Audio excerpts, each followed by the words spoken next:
So you guys should be taking a bow this morning. I mean, you should be celebrated. And in fact, I think across the country, if you are a college football fan, you should be kissing the ass of Brady Quinn and LaVar Arrington. I firmly believe that. Because you guys said from the jump that while everybody's real excited about the NIL deals that are getting done last year, when we were first starting out doing the shows together, and you guys were talking about name, image, likeness, and it's great, these guys are going to be compensated, but there's going to be some problems that people aren't paying attention to that are going to come up and going to be a topic of conversation soon. A lot of people just said, well, no, just bitter because you guys weren't part of this, and this is great for the players. It's a long time coming. This is how it should have been done. And now we've got yet another coach who has come out and said this could be a little bit of a problem. And that coach is none other than Nick Saban, the greatest college football coach in the history of the sport, a guy who's had success for multiple decades now. And Nick Saban talked yesterday in an interview with the Associated Press and just said, right now, the NIL is not a sustainable model. Not a sustainable model. He talked about issues maybe within his own locker room and within his own team and just how this is going to affect recruiting. So Nick Saban, in talking with the Associated Press yesterday and talking with Ralph Russo of the AP, he has aired his displeasure thus far with NIL. So congratulations. You guys called it. Well, let me start off by saying that there's a number of issues that I think teams will and are going to face. And it all is like kind of lumped together right now. There's the transfer portal. So you've got players who have demonstrated at one university their ability to play, and then they're literally going around looking for bids for their services elsewhere. So let's just start with the players who are in college. Like, that is now happening. You have a free agency of college football right now. And I'm not saying that, these kids don't deserve the ability to earn off their NIL, but there needs to be more structure. There needs to be more of a governing body to put in some different rules or regulations to govern a portion of it. And this is why. Nationwide, it's not all the same. If you're a kid in Southern California and you're in high school, you could profit off your name, image, and likeness. If you were Quinn Ewers last year, who was one of the top players in high school football, he couldn't. And he was in the state of Texas. So what did he do? He left school a year early, reclassified, meaning he jumped ahead a year, went to Ohio State before they had any plans whatsoever of him being there or even maybe playing for them. He wasn't ready. And he did it solely so he could work with a company that was based in Texas to then pay him for a year while he's at Ohio State, quote-unquote, redshirting, and then only to see him go back to Texas because he could make money in college, right? But he couldn't do it at Texas in high school. And so you could say, well, he legitimately wanted to go to Ohio State. I don't know. Did he? I mean, it seemed like he more just wanted to profit off that deal, and then he ends up transferring back out because there's no harm, no foul. And now he's at the University of Texas and continuing to build off that NIL deal. So you've got issues with the transfer portal and how players are leveraging themselves and so forth. And then I kind of just mentioned the high school aspect of it.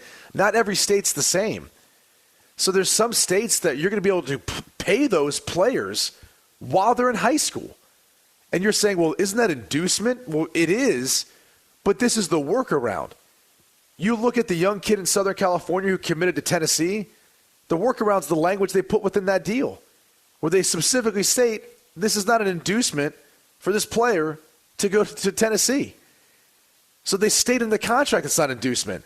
But what is it? Like, if he's going to get paid $8 million, $2 million a year for 4 years to go to the University of Tennessee, or if he goes there as a student athlete, but it's not inducement, then what is it? If it looks like a duck, if it walks like a duck, sounds like a duck, it's probably a duck, it's right? It's a goose. And that's what this is. It's a golden goose. Well, yeah, for him it is. Yeah, it is. But that's the truth of this, right? Like, you're getting it at every single level. Now it's infiltrating the high school level, and now you're seeing kids have agents and handlers in football at the high school level. That's the problem.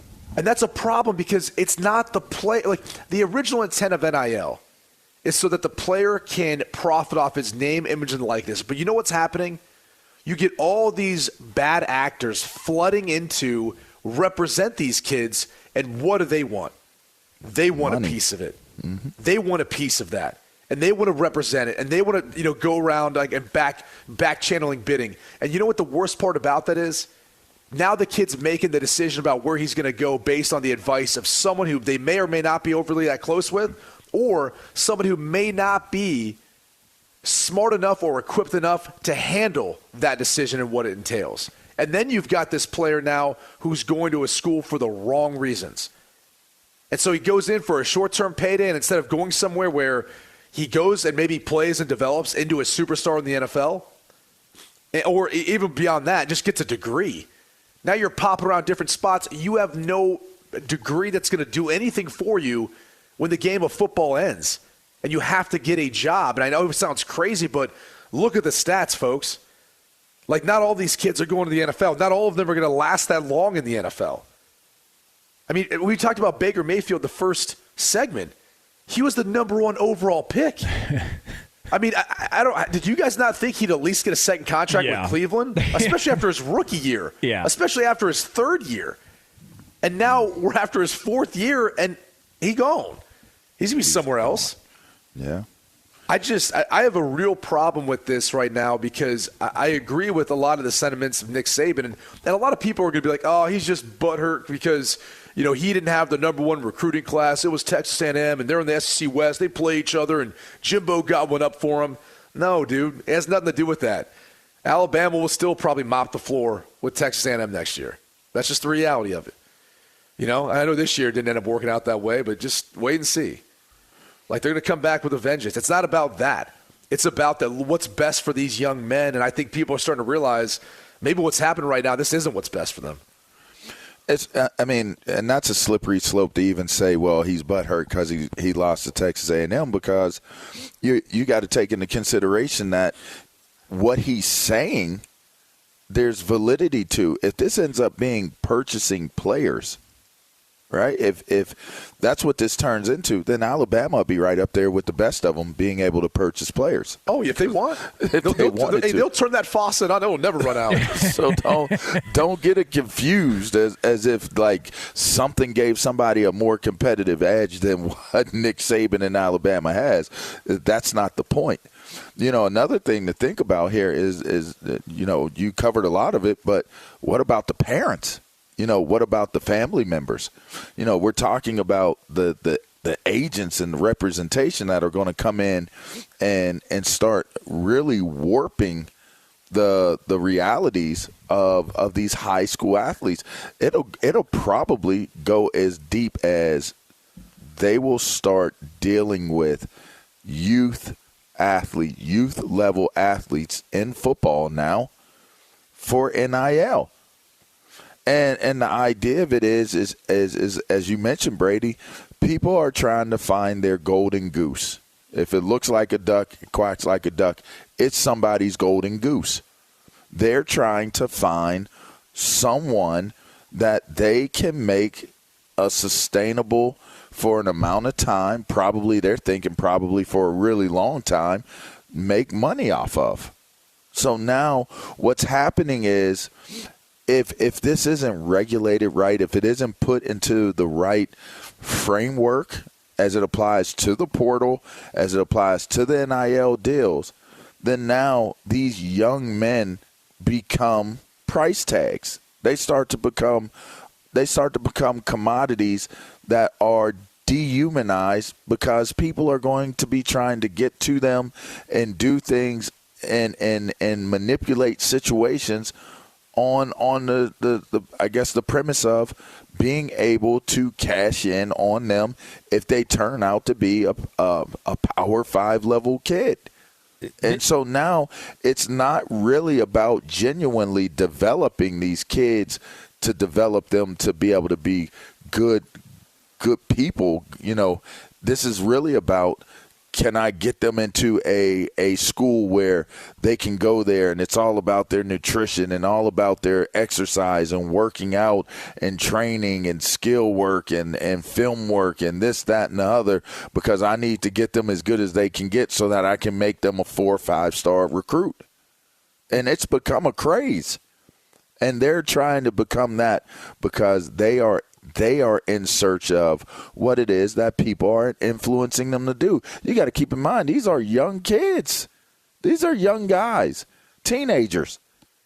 And they are being led down the path of whatever that influential figure in their life is going to be. So if that quarterback in California or anywhere else, it doesn't matter if the NIL is active where they're at. They can still be taken care of in a way where once they're eligible, once they get to college, they're already lined up. Right, which is that not the definition of inducement? That is. And that's the whole problem with this is, like, even with Nico, the quarterback who committed to Tennessee and is in Southern California, he got $250K up front because he's filming a docuseries and where they follow him and all that stuff. And so he gets that money up front, and he's able to do that because he's in the state of Southern California. I mean, that's part of the issue is nationally, it's not even a level playing field for these kids. And you've got some states like Oklahoma. Initially, they came out and their state had a specific ruling that was like, well, we're going to rely on whatever the NCAA does or something along those lines. And then they realized, like, oh, that was too restrictive. Now they're rescinding the original bill of what was passed. Like, they're changing state law because they're like, well, we can't compete in recruiting. And if you're Oklahoma and you can't compete when you've got to go to the SEC here in a year or two, that's a problem.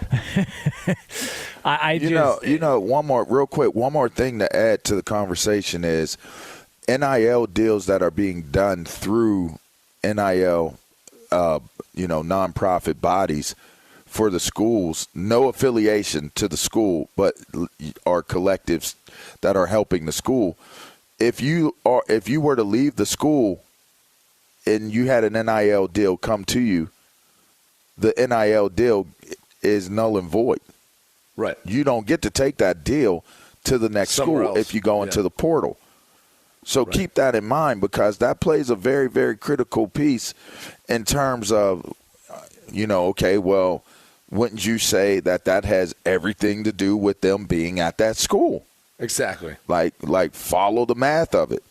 Well, follow the money. Oh, right. well, there you go. Once the money's turned off and once he's going for that money, it's the whole justification and reason for why he's there. So that's where the word inducement starts to come out. And I think that's the tough part is there's all these schools who see this window of opportunity to compete with Alabama. And so you see Texas A&M spending a ton of money on this. You see other schools who have been doing it. And I think some of the critics will say, well, this has been happening all along. It's now over the table. It was under the table before. Now it's over the table. The problem is there weren't as many bad actors or characters around these kids at a young age. There are now. Like if you have ever questioned an agent's prerogative because those guys are in it to take a percentage of those kids' earnings, that's what's happening right now. And it's happening at a younger age when these guys are still deemed to be amateurs. So that's the problem is we've allowed NIL to open up this huge landscape for adults and agents and bad actors. And I'm not saying all agents are bad people and all that, but they're incentivized to earn a percentage of those players' earnings. And so it all of a sudden becomes about money, and it doesn't become about their development as a player, as a person, or any of that. And you might not care about that, but that's the reality of this is money's not going to solve all your issues, and especially not the money that these kids are earning at this point, at that young of an age. I mean, Jonas, I don't mean to bring this up, but how many childhood actors have you seen that have made a lump sum of money early on and have blown it? And probably childhood actors who are making more of these NIL deals. Oh, listen, and have problems later on. That's why I've wondered this whole, like when you guys have been talking about this, how many careers are going to be ruined because of this? That's the point. Like, I just wonder how many. Think about like the portal in general. And I'm not saying like in the case of JT Daniels, he's chasing money, but what was he, a 5-star recruit when he came out of Modern Day? He left USC, didn't work. Goes to Georgia, didn't work. Now he's got beat out by a former walk-on, who's now the starting quarterback, and now he's at West Virginia. It's like the portal in general has hurt these kids in the sense that they have to keep jumping spot to spot to spot because they just want to play. And it's like, dude, maybe it's not the place you're at. Maybe it's you. Maybe you're the problem. How many times did Brew McCoy transfer? Like, was it 3? Didn't Brew McCoy transfer from Texas to USC? Well, he was like a ping pong ball. I mean, at one point it was like USC, Texas, back to USC. He had Texas again. Where's he at? Oh, my God. Didn't the kid out of Bishop Gorman do that too? I don't – listen, there's been a lot. I can't keep track. The quarterback that was – now he's officially retired, and he never even made it to the pros, but he retired. It's just, it feels like every day there's somebody that enters the portal, and it's everyone's a wild portaling time. right now, Yeah, the damn portals.